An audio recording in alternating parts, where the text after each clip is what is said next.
नमस्कार मेरी फ्रेंड मधु, मैं वर्षा टेल्स फ्रॉम टू फ्रेंड्स में फिर से आप सभी का स्वागत करते हैं।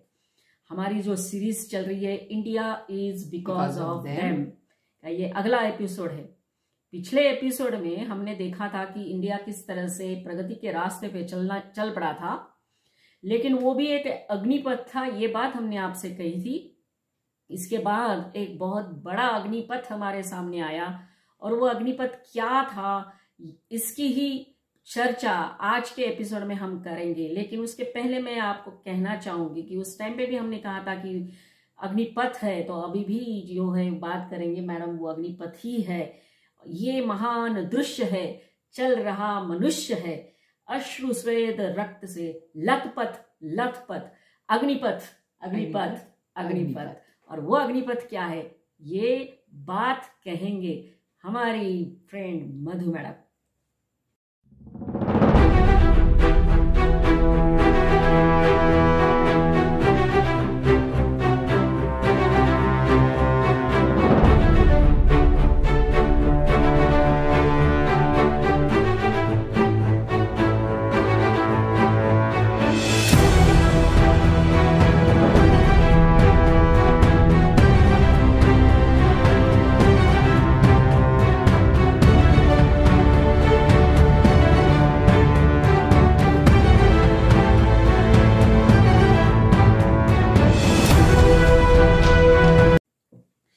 वर्षा मैडम, हमने जो इंटरेस्टिंग अभी 1962 इंडिया चाइना वॉर की जो झलक देखी है, उसमें से अगर आप हम देखना चाहें दुनिया में, आप एक नज़र घुमाएं तो आपको मालूम पड़ेगा इंडिया चाइना बड़ा एक टॉपिक ऑफ डिस्कशन रहा है हर वक्त। बिल्कुल। और इंडिया चाइना रिलेशनशिप में जो कॉन्फ्लिक्ट्स आए हैं वो सबसे पहले 1962 में आए हैं। और वो ऑब्वियसली चाइना जब हमारे लद्दाख और मैकमोहन लाइन जो है उसको इन्वेट करने लगा, तो इसका एकमात्र वजह यही था कि चाइना जो है ये बॉर्डर्स को नहीं मानता था। ऑफ कोर्स ये बॉर्डर्स जैसे आपको मालूम है ब्रिटिश जब जा रहे थे उन्हें वो बना के गए थे।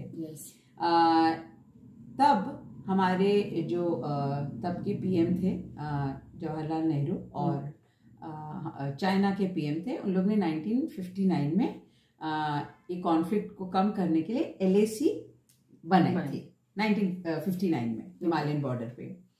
नेहरू जी का एक ही मोटिव था कि हम सुख शांति से रहें। शांति का रीज़न ये भी हो सकता है कि हमें 1950s अर्ली 50s में हमारी आर्मी भी इतनी स्ट्रॉन्ग नहीं थी और वहाँ के जो रीजन थे वो बहुत ही सिवियर हार्श वेदर वाले थे।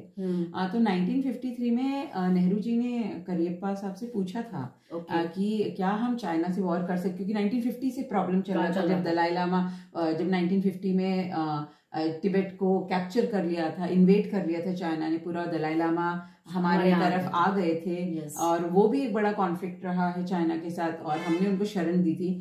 तो 1953 में जब things started brewing up, things started getting bad, तो नेहरू जी ने करियप्पा साहब का पूछा था, उनका सलाह ली थी उनसे, तो उनने साफ साफ कह दिया था कि इतनी ठंड में जाके हमारे पास ऐसे सोल्जर्स अभी तैयार नहीं हैं जो इतनी ठंड में ऐसे एनवायरनमेंट में जाके लड़े करके, उन्होंने क्लियरली बोल दिया था। तो obviously that was also one of the reason Nehru ji चाहते कि हम सुख शांति से रहें। बट तो 29 अप्रैल 1954 में चाइना और इंडिया ने पंचशील ट्रीटी जो साइन की थी, उसमें वो स्लोगन लेके आए थे, हिंदी चीनी भाई भाई का, कोशिश कर रहे थे कि हम सब मिलके रहें करके। चाइना ऑफ कोर्स बाज नहीं आया और रेगुलरली टेंशन और अटैक्स बॉर्डर पे चलते रहे उनके।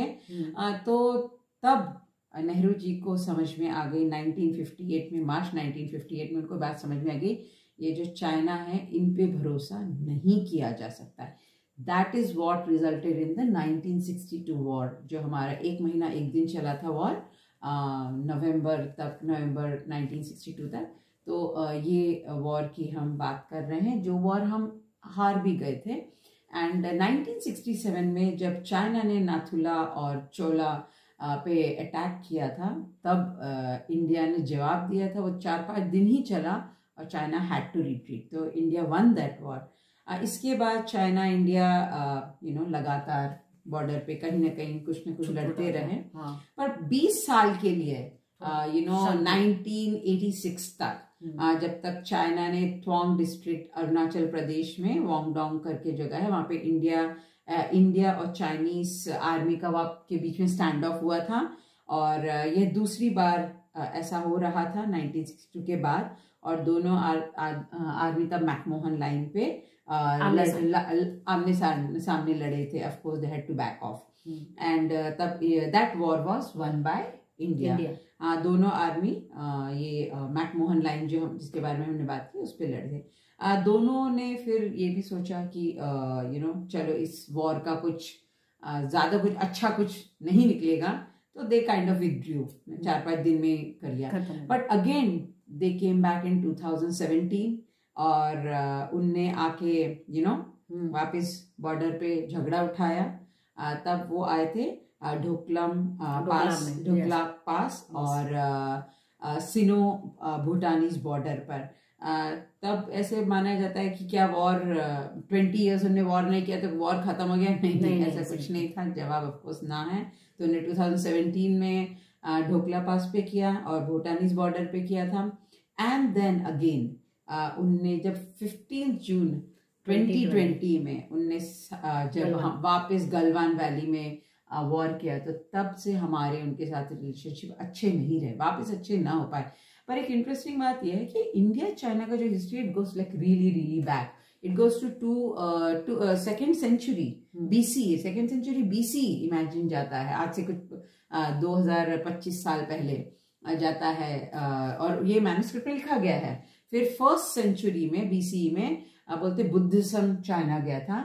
एंड सिल्क रूट के बारे में मालूम है। Silk route is like a big economic growth से हम जो इंडिया और चाइना जुड़ा है उसके बारे में हम बात करते हैं।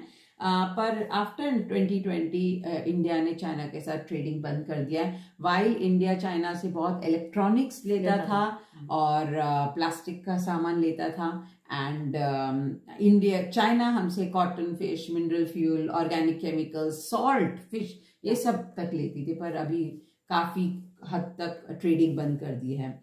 तो आज का जो प्रोग्राम है हम उसमें गौर करेंगे कि ये इतने दो बड़े देश के बीच में जो लगातार वॉर का सिलसिला चल रहा है, कौन रिस्पॉन्सिबल है, कौन जीता, और चाइना का रिएक्शन क्या था, और इससे दोनों ने या हमने एटलीस्ट इंडिया ने क्या लेसन लर्न किया है।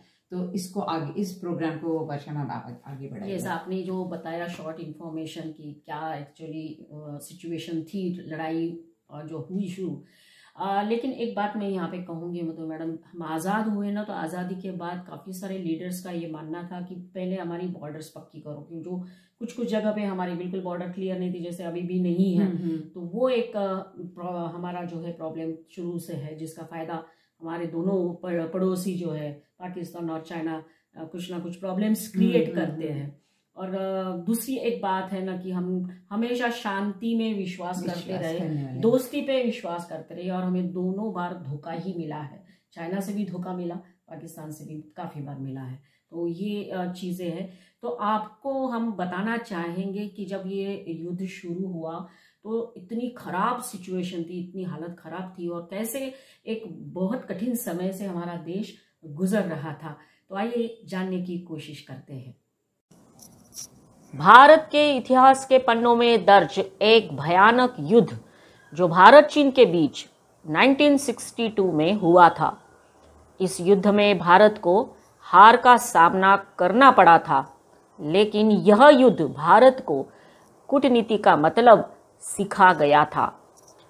हमारे देश के सामने बहुत ही कठिन समय था, एक संकट से हमारा देश गुजर रहा था। नेविल मैक्सवेल अपनी किताब इंडियाज़ चाइना वॉर में लिखते हैं कि हालात इतने बिगड़ गए थे कि भारतीय कमांडर बीजे कॉल ने नेहरू से कहा कि कुछ विदेशी सेनाओं को भारत की मदद के लिए आमंत्रित करना चाहिए ताकि चीन पर जवाबी कार्रवाई की जा सके। उस समय भारत में अमेरिकी राजदूत J.K. गॉलब्रेथ, इन्होंने भी अपनी आत्मकथा a life in our times में लिखा है, हर स्तर पर भारतीय सदमे की हालत में थे। पूरे भारत में इंडियन एयरलाइंस की उड़ानें रद्द कर दी गई थी ताकि उन विमानों का सैन्य इस्तेमाल किया जा सके। न सिर्फ असम में पर बंगाल तक खतरे के बादल मंडरा रहे थे। इन खतरों के बीच में 19 नवंबर को नेहरू ने अमेरिका के राष्ट्रपति JF कैनेडी को 2 पत्र लिखे। इन पत्रों को वॉशिंगटन में भारतीय दूतावास से व्हाइट हाउस तक पहुंचाया गया। इन पत्रों को गुप्त रखा गया था, लेकिन वर्ष 2010 में JF Kennedy presidential library and museum ने पत्रों को सार्वजनिक कर दिया। नेहरू ने 2 पत्र लिखे और उन्होंने अपने दूसरे पत्र में वास्तव में 350 युद्धक विमानों की मांग की थी।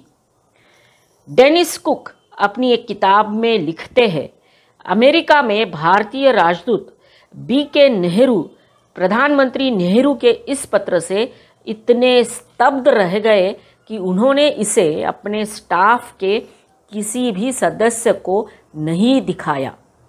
BK नेहरू ने अपनी आत्मकथा नाइस गाइज फिनिश सेकेंड में लिखा, पहला पत्र ही हमारी गुटनिरपेक्ष की नीति के खिलाफ था और दूसरा पत्र तो इतना दयनीय था कि इसे पढ़कर बहुत मुश्किल से मैं अपनी शर्म और दुख पर नियंत्रण कर पाया।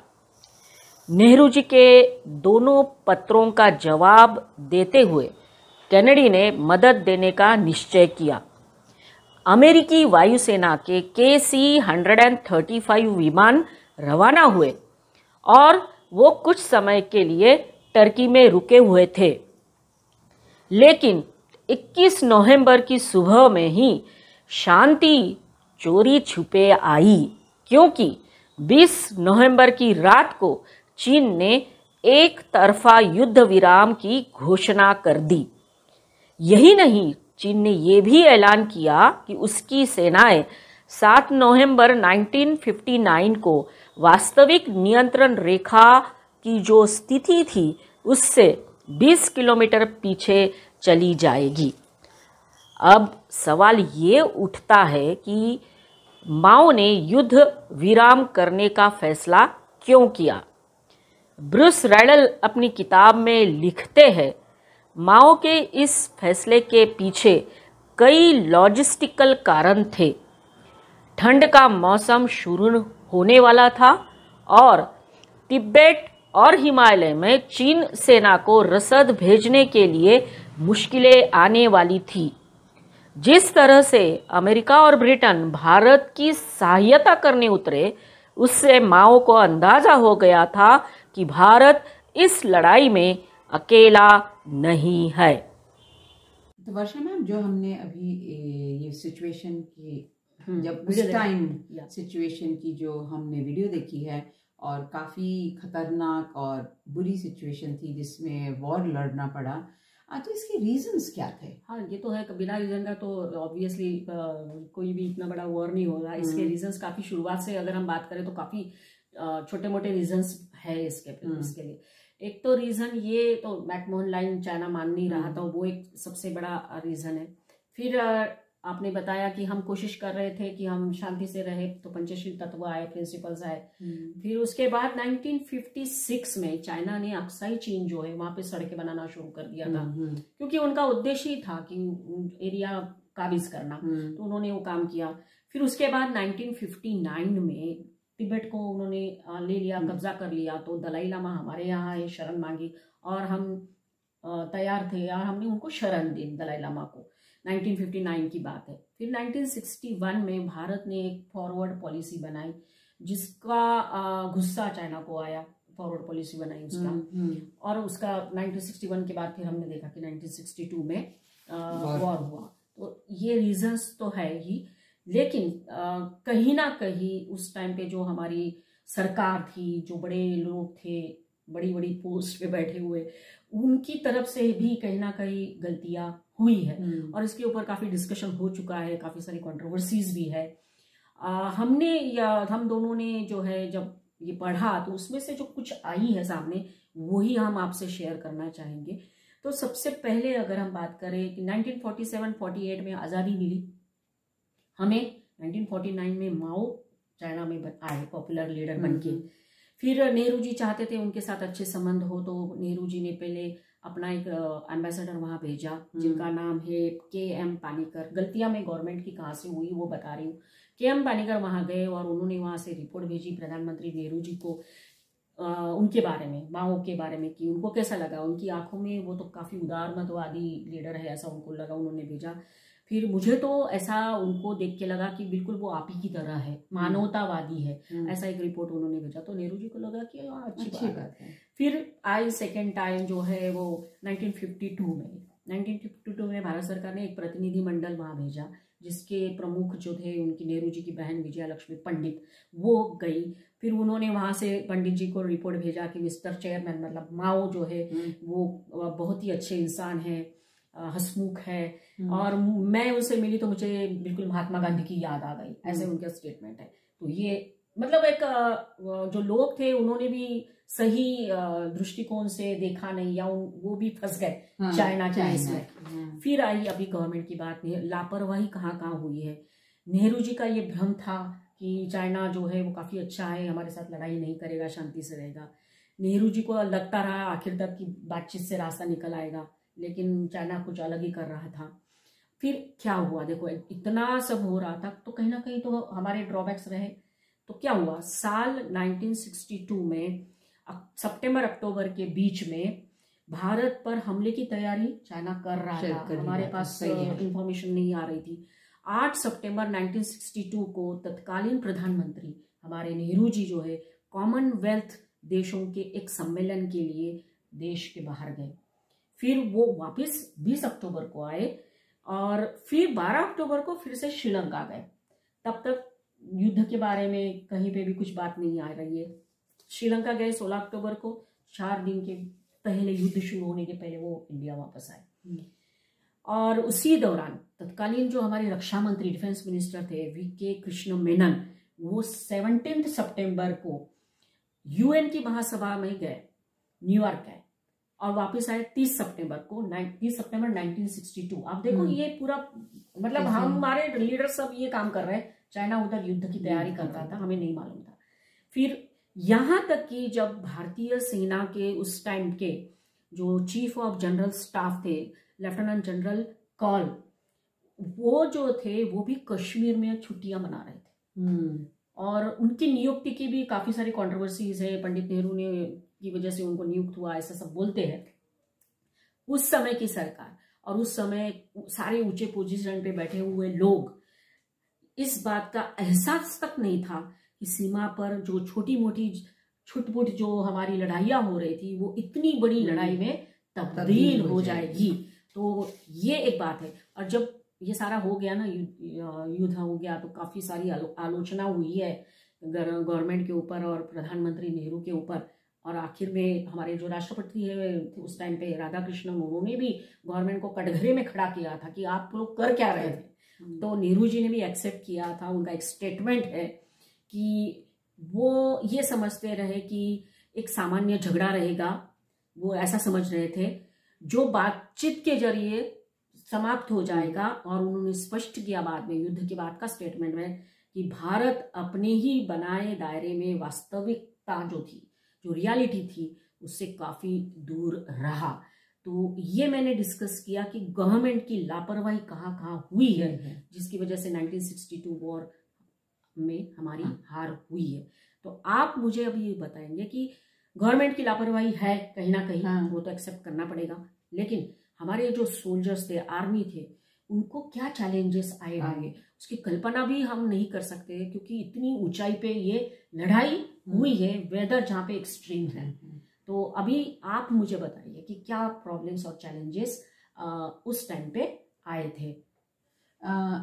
वर्षा मैडम, हम लोग वो चैलेंजेस देखें उससे पहले एक वीडियो देखते हैं कि कौन कौन ये वॉर में किस किस का क्या क्या मेन प्लेयर्स रहे, मेन प्लेयर्स जो होते हैं। यस।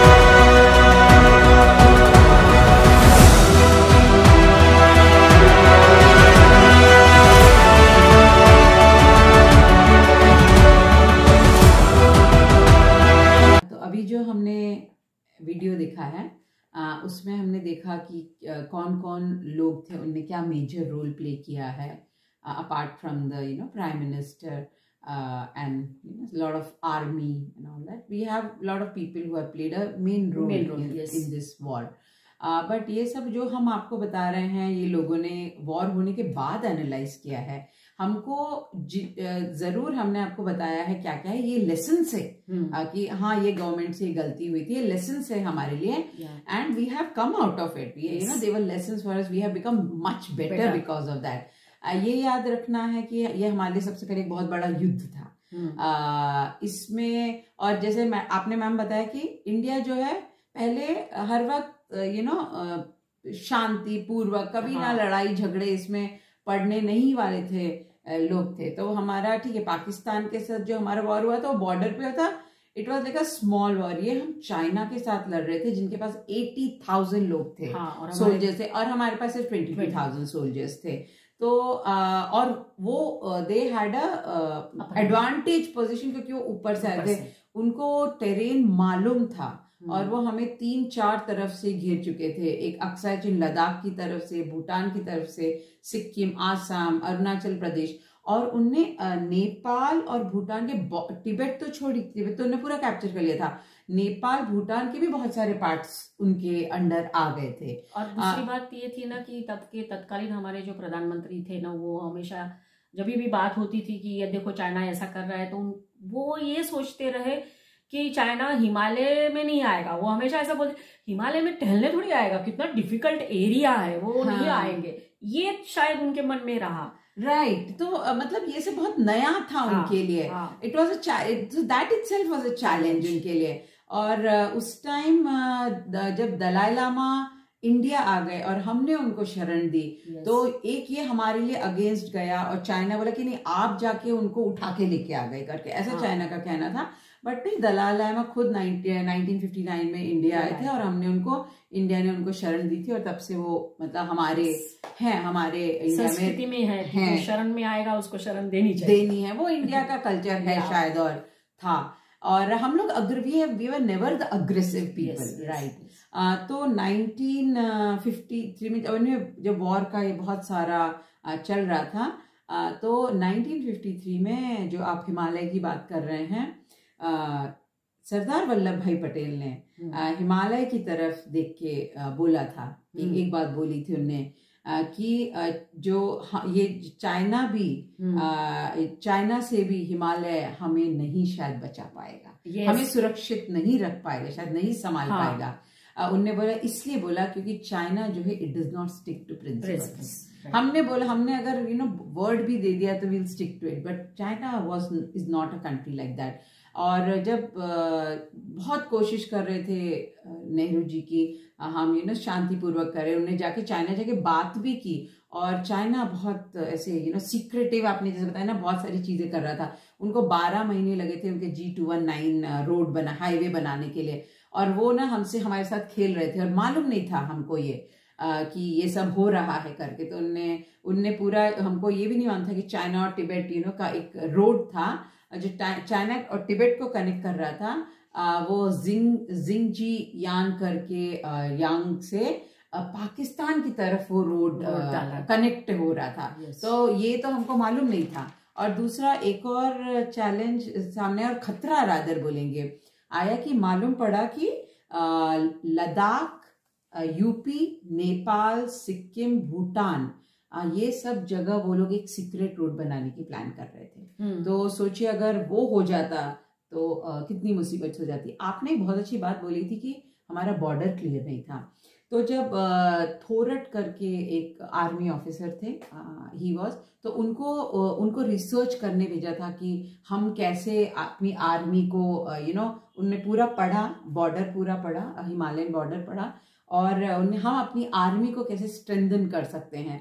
तो उनने जब ये सब ही रेड ऑल दिस, तो उनको ये सड़क के बारे में मालूम पड़ा जो तिब्बत, चाइना से तिब्बत और तिब्बत से पाकिस्तान को कनेक्ट कर रही थी, और एक दूसरी जो सीक्रेट रोड के बारे में आपको बताया वो भी बन रही थी। So it was a big danger for us. तो उनने प्लान दिया कि एक 3 टियर प्लान दिया। उन्होंने कहा पहले वाला जो टियर है वो मैकमोहन लाइन में, हम मैकमोहन लाइन को के पास जो विलेजेस हैं वहां पे पोस्ट लगाएंगे। सेकंड उन्होंने बोला कि हम इंडियन आर्मी को कैसे अटैक करना है और अपने आप को वॉर, जब कोई अटैक करता है हमें अपने आप को कैसे डिफेंड करना है वो करेंगे।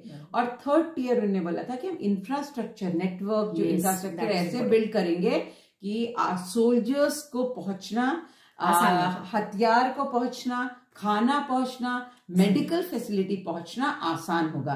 पर इसका सबसे बड़ा चैलेंज मैडम वही हुआ कि जब जो हम बॉर्डर ही क्लियर नहीं था, तो अभी त्वांग बॉर्डर को उनने इसमें ले लिया था। अब वो प्रॉब्लम हो गई कि त्वांग तो हमारे पास था नहीं, तो बॉर्डर कहाँ पे पोस्ट लगाए। So all that became like a big challenge. It's a study on its own, अगर पढ़ने जाएंगे तो deep study on its own.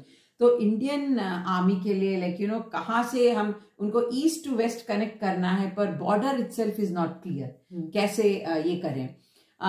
दूसरा एक चैलेंज था कि उनको लगा कि ठीक है, जैसे उनने पंजाब के 4th डिवीजन को आसाम भेजा।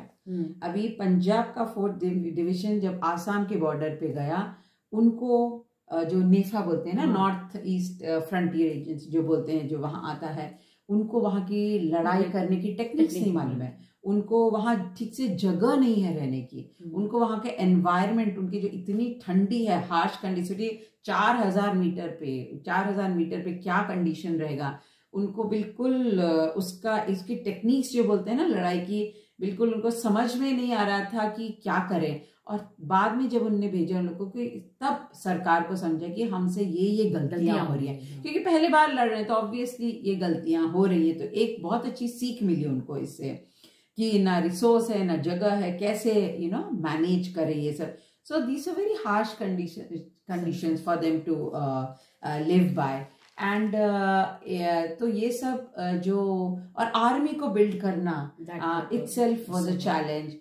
इंटरनली जो इश्यूज थे, क्योंकि कोई गलती कर रहा है, अपने से पहले गलतियां हो रही हैं एक दूसरे से, और सरकार को आर्मी पे और आर्मी को सरकार, दोनों को साथ में मिलके काम करना इटसेल्फ वाज अ चैलेंज। हमारे इंटरनल चैलेंजेस थे। एंड चाइना ऊपर से हमें लाइक उनसे बात करे तो हमको गोल गोल घुमा रहा है। सो ऑल दीज थिंग्स हैपन। फिर ऑफ कोर्स इंडिया ने हेल्प मांगी, यूएस से मांगी हेल्प, ब्रिटेन से हेल्प मांगी, सोवियत यूनियन से। आई थिंक सोवियत यूनियन से हमारे 1962 के बाद इसलिए ज्यादा अच्छे रिलेशन, या हमारे रिलेशनशिप बहुत प्रॉस्पर हुए, क्योंकि उनने हमें MiG फाइटर क्राफ्ट सप्लाई किए उस टाइम लड़ने के लिए। And I think that was one of the help that we really appreciate. और फिर ये 1962 में हुआ था, बट 19 बाद में आफ्टर 1967 में, जैसे हमने आपको बताया, नाथुला और चोला में जो क्लैशेस हुए थे, जिसको हम साइनो इंडिया वॉर 1967 बोलते हैं, हिमालयन बॉर्डर सिक्किम के उधर हुए थे। 14 सितंबर 1967 में हुए थे टू 1 अक्टूबर, 15 दिन का वॉर हुआ था वो, और चाइनीज ने वहां से रिट्रीट कर लिया था। हमारी जीत हुई थी। इंडिया, जैसे हमने आई थिंक हमारे एक वीडियो में हमने पहले भी बताया है आपको, कि इंडिया एक ही वॉर हारा है, वो 1962 का वॉर हारा है। तो ये सब बहुत सारे, इसमें एक बहुत अच्छा लेटर था जो सरदार वल्लभ भाई पटेल ने लिखा था, आपने गुजर जाने से पहले लिखा था, कि आप इंडिया का कम्युनिकेशन नेटवर्क आप अच्छा करिए, एयरवेज, रेलवेज, ट्रांसपोर्टेशन, ये सब अच्छा करिए, for India to become a stronger country. But unfortunately वो ये सब मतलब इतना अच्छा प्लान देने के बाद 30 डेज में गुजर गए। एंड आपको समझना चाहिए कि he played a huge role, तो वो नहीं है तो ऑब्वियसली सच अ बड़ा वैक्यूम क्रिएट हो गया था इंडिया की लीडरशिप में। So all these things have to be looked into, एक थोड़ा होलिस्टिक पॉइंट ऑफ व्यू से हमको लेना पड़ेगा। बट इम्पॉर्टेंट पॉइंट है कि 1962 के वॉर से हमने जो लर्न किया है, और आप तब को और आज को इंडिया को कंपेयर करिए कि कारगिल वॉर में इट टुक 1 month हमको, पर हमने जीता, हम जीते, पर 1 month लगा हमको अपने आप को फोर्टिफाई करने को, पर गलवान में हमने एक दिन में। हाँ, दैट व्हाट। और एक मैं पॉइंट ऐड करना चाहूंगी, जैसे ये सारे चैलेंजेस थे, वैसे हमारे सोल्जर्स की संख्या कम थी, फिर हमारे पास इक्विपमेंट्स नहीं थे। यस, हमारे पास सोल्जर्स को देने के लिए जो गर्म कपड़े चाहिए उस एटमॉस्फेयर में, that's what we call resources were not available। साधारण वूली स्वेटर पहन के वो लड़ रहे थे, लेकिन वो वापस नहीं आए, डट कर सामना किया। हाँ। और फिर बंदूक, राइफल्स, हम तो पुराने वाली थे, उनके पास ऑटोमेटिक्स थी, ये एक था। फिर खाना उनको कैसे पहुंच नहीं पा रहा था, 2-3 दिन चढ़ने के लिए लगते थे क्योंकि रोड्स बने नहीं थे। फिर उनको किस तरह से हेल्प किया जाए, तो कई जगह पे जब हम पढ़ते हैं तो लगता है कि ये सारा इंफ्रास्ट्रक्चर तब डेवलप नहीं हुआ था, इसलिए तो अभी बात होती है। और मैम आपको एक बात बताऊं कि बहुत सारा खाना और इक्विपमेंट और ये सब जो जरूरतों का सामान था वो इंडिया ने एयरक्राफ्ट से उतारा, बट कैन यू बिलीव वो फेल हो गया और पूरा गिर के पूरा बर्बाद हो गया। तो ऐसा नहीं कि नहीं कर इंफ्रास्ट्रक्चर नहीं था, पर आज हम आप कोई भी बॉर्डर बोलिए, एक दिन में हम अपने सोल्जर्स को वहां पे पहुंचा सकते हैं। सो हम ये बताना चाहते हैं कि इंडिया 1962 के वॉर से आज के कितना डेवलपमेंट हुआ, and that is what we are proud about, that and India is because of them। और इसीलिए सियाचिन जो है हमारा जो पॉइंट है, हमने वहाँ पे आज भी है जहाँ हमारे सोल्जर्स खड़े रहते हैं। It is I think world highest point, military point है। और ये हमने सीखा इस लड़ाई से, और बहुत कुछ सीखने जैसा है। लेकिन आज हम ये कहेंगे कि जिन्होंने भी इतनी एक्सट्रीम क्लाइमेट में, इतनी डिफिकल्टीज के बाद भी कुछ पॉइंट्स जीते हैं, उनकी वजह से आज वो पॉइंट्स हमारे पास है। India is because of them. और जो लोग वापिस नहीं आए थे, वो लोगों के लिए वो हमेशा वो गीत अमर बन गया कि ये मेरे वतन के लोगों जरा याद करो कुर्बानी जो शहीद हुए हैं उनकी, right, that what the lines are, आंखों में भर लो पानी जो शहीद हुए उनकी याद करो कुर्बानी। कविता जो है अजरामर कविता बन गई, और यही वर्ड्स हम डेडिकेट करेंगे उन सोल्जर्स के लिए जिन्होंने हमारे नक्शे को बचा के रखा, हमारे देश को बचा के रखा।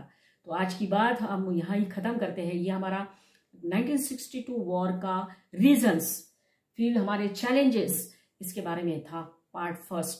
पार्ट सेकेंड में हम आपको बताएंगे कि किन किन सोल्जर्स ने कैसी कैसी लड़ी और शहादत दे के अपनी देश की शान बचा के रखी। तो नेक्स्ट एपिसोड में हम फिर मिलेंगे, तब तक के लिए धन्यवाद। लेकिन उसके पहले आपको एक काम जरूर करना है, वो ये है मैडम, सब्सक्राइब करिए, शेयर करिए, कमेंट करिए, और आप सबको हमसे हमारा प्रणाम। जय हिंद, नमस्कार।